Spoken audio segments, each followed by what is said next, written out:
Hello and welcome back to Warhammer, another Mark's Manifesto, number 5. We're building up to something, but what is it? We'll find out. I got a couple more of these in me. Today we're doing why choose chaos. You know, we kind of touched on it a little bit in the last episode about 40k great being this grimdark setting, and that's the part of the appeal. But why? Why are we drawn to guys who like to wear 50 skulls? Does it just fucking look cool? Maybe. I don't know. We'll find out. Some quick housekeeping before we find out. Come join the Discord. It's always fun to see new people. And people right now are... they're trying to have me overthrown in the Discord. They're saying crazy stuff like I'm a fake mark in there. Don't trust that yellow tag mark. All this kind of fun stuff. So you can go join the shenanigans. See if you can overthrow me. People have tried. And I buried them and ate them. You know the drill. Okay. Also, Patreon. Come join the Patreon for a couple bucks. You can get ad-free versions. You can get the live stream. It's really not too expensive, especially how much content we try to put out for you guys. So, yeah, come join the Patreon. Give us a couple bucks. If you haven't yet, man, just throw us a couple bucks. It's not too bad. If everyone did, it'd be crazy. It'd be a crazy time. All right, let's get into it. Why choose chaos? Why are the villains... Why do they seem more popular than the good guys in 40k? In almost every major franchise, people rally behind the heroes, the noble knight, the righteous commander, the last hope of civilization. We're conditioned to root for order, virtue, and triumph.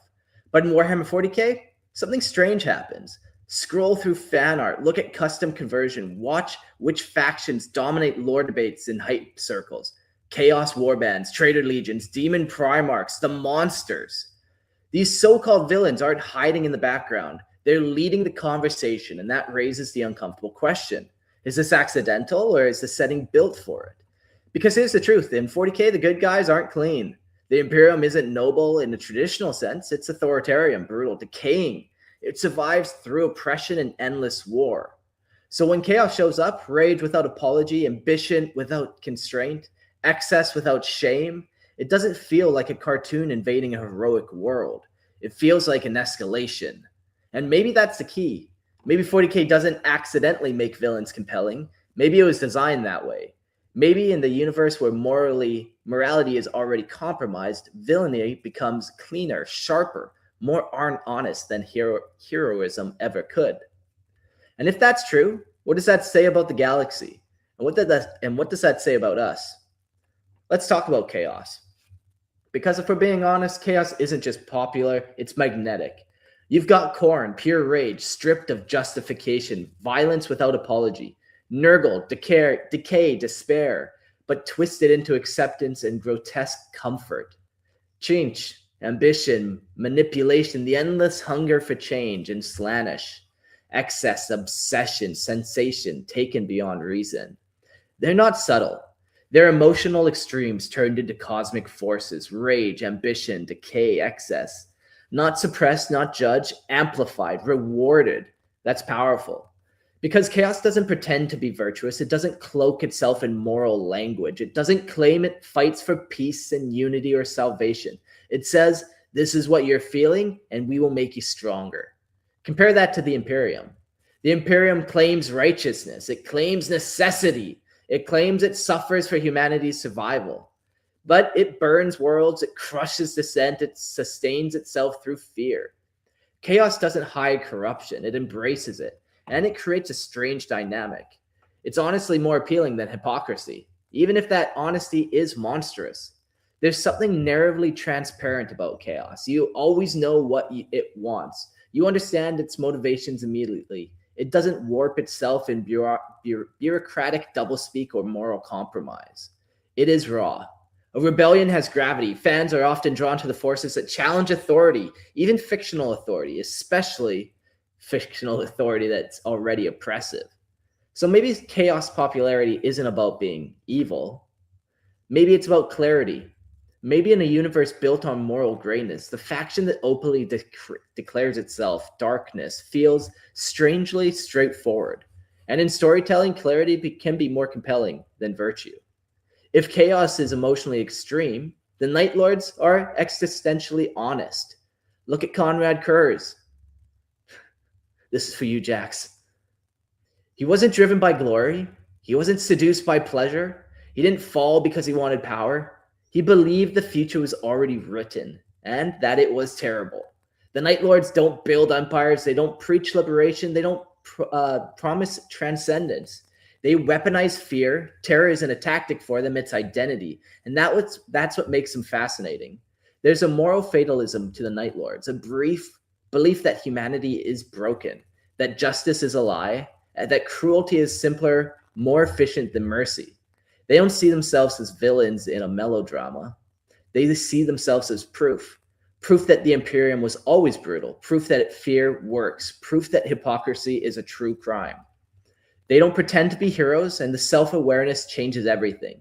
Because there's something deeply compelling about a character who knows they're a monster and doesn't bother justifying it. Fans gravitate towards the psychological depth, the internal conflict, the dark humor that creeps into their cruelty, the brutal, almost nihilistic philosophy that asks whether morality even survives in a galaxy like this. With the Night Lords, you aren't watching cardboard evil. You're watching inevitability unfold. And this leads to the uncomfortable question. Is self-aware villainy more compelling than self-deluded heroism? Because in 40K, many heroes insist they're righteous while committing atrocities. The Night Lords don't insist on anything. They simply are. And sometimes the brutal clarity is more interesting than 1,000 speeches about honor. Then you have the World Eaters. If the Night Lords are psychological horrors, the World Eaters are emotional combustion.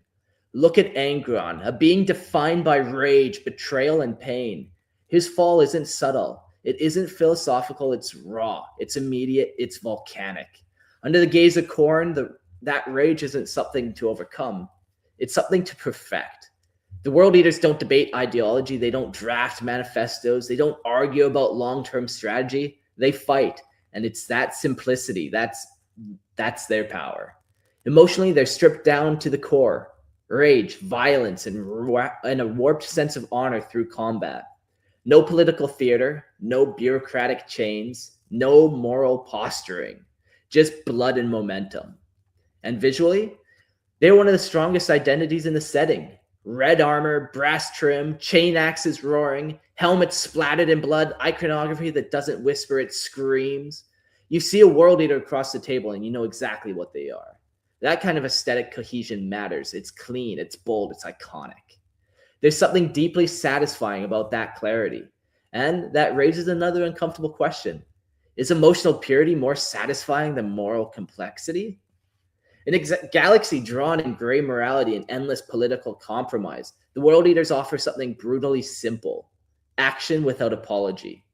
No hypocrisy, no speeches about sacrifice, no illusions of benevolence, just violence as identity. And maybe it's part of their popularity, because sometimes clarity, even if violent clarity, is more compelling than layered justification. Sometimes the cleanest narrative is the loudest one, and the World Eaters are nothing if not loud. So let's pull back from individual legions and ask the bigger question. Is villainy just more interesting? In most storytelling, heroes are constrained. They have lines they won't cross, principles they must uphold, limits they respect.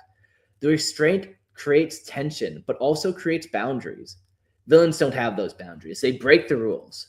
They make the catastrophic decisions. They escalate conflicts instead of resolving them.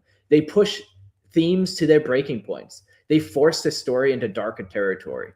And in 40K, that dynamic gets even stranger because the Imperium, the faction most people instinctively label as the good guys, it's already morally compromised. It's authoritarian, it's brutal. It commits atrocities in the name of survival. So when chaos commits atrocities, it doesn't feel like a clean inversion of good versus evil. It feels like a difference of justification. One claims necessity, the other claims desire. That blurs the line. And when the line blurs, the villain archetype changes. If everyone in the setting is morally gray, do villains start to feel more authentic? No, not because they're better, but because they aren't pretending. There's something compelling about a character who doesn't cloak their actions in rhetoric, who doesn't soften the edge of what they are. In a universe where heroism is tangled in propaganda and survival logic, villainy can feel stark, direct, unfiltered. So maybe it's not the villains that are more interesting by default. Maybe 40K, they just simply are more honest about the darkness that defines the setting. And if that's true, then the real tension isn't the heroes versus villains, it's justification versus admission. And sometimes admission is more compelling. All right, final position. Are villains more popular in 40K? Yeah, in many quarters of the hobby, they absolutely are. Chaos warbands dominate conversations. Traitor Legions spark some of the deepest lore discussions, and aesthetics of corruption, rebellion, and excess carries enormous weight in the community. But is that a flaw, or is that proof that satire works? Because 40K was never built to be a clean, heroic epic. It's a setting where institutions are brutal, survival ugly, and morality is compromised at every level. When the good guys are authoritarian, the villains don't feel like an intrusion. They feel like a reflection, and that's important. Loving chaos doesn't mean endorsing chaos. Enjoying the World Eater doesn't mean glorifying violence. Finding the Night Lords fascinating doesn't mean celebrating cruelty. Being drawn to these imagery of the Dark Gods doesn't mean you support what they represent. Fictional villain admiration is not ideological endorsement. What 40K offers is a safe area to explore themes, explore extremes, rage without consequence, ambition without limits, decay, excess, terror, amplified to mythic proportions. It's exaggerated, operatic, grotesque. Fans engage with the darkness because it's heightened, not because it's aspirational. There's a difference between exploring the monster and wanting to become it. And maybe that's why villainy resonates so strongly in the universe, because in a galaxy where there's no true heroes, the monsters at least don't hide what they are. They don't pretend. They don't soften it. They don't wrap it up in speeches about virtue. They stand open. And maybe that's why we understand them. And maybe that's the uncomfortable part. Yeah, like, as an edgy 13-year-old boy, you know, I can fully admit I'm yelling blood for the blood god, skulls for the skull throne. But as a near 40-year-old, like, am I still in that mind space? Like, why do I want to play an army that collects blood and skulls and commits atrocities? Like, yeah, what is that? And I'm not the only one. We all do it. Like, and yeah, it's about creating conflict and tension and stuff. That's what makes things interesting.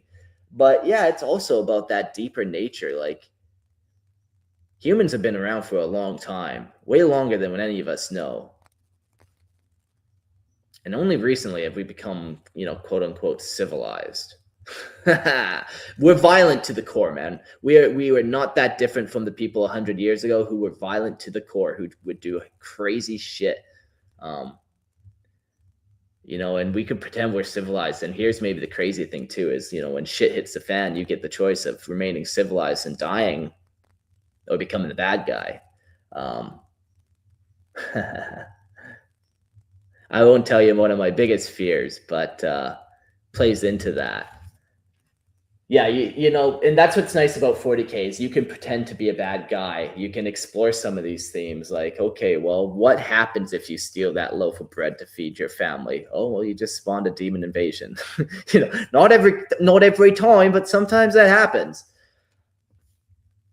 Yeah, it's fun exploring these themes. It's fun kind of getting them out of your system. And when we're talking about, like, the last episode is Grimdark PG-13. When we're dealing with a scale of 1 million people, I think numbers become statistics at 250. And then there's like Dunbar's number where you can only keep like 150 people in your mind comfortably or something like that.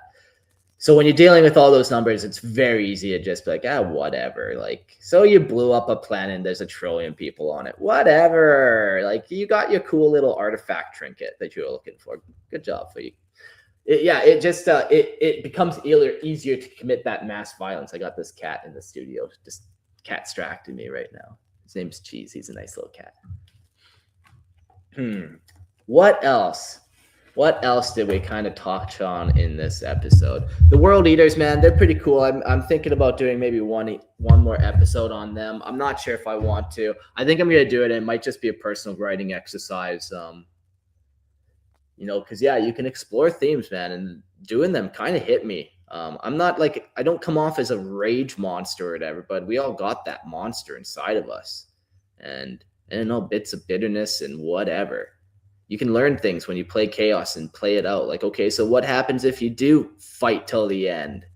well, you fought till the end and you're dead, or you're fucked, or it's not good. Like, okay, well, what happens if I do the good route? Maybe let's try that, or whatever. Anyways, that's another conversation for another time. My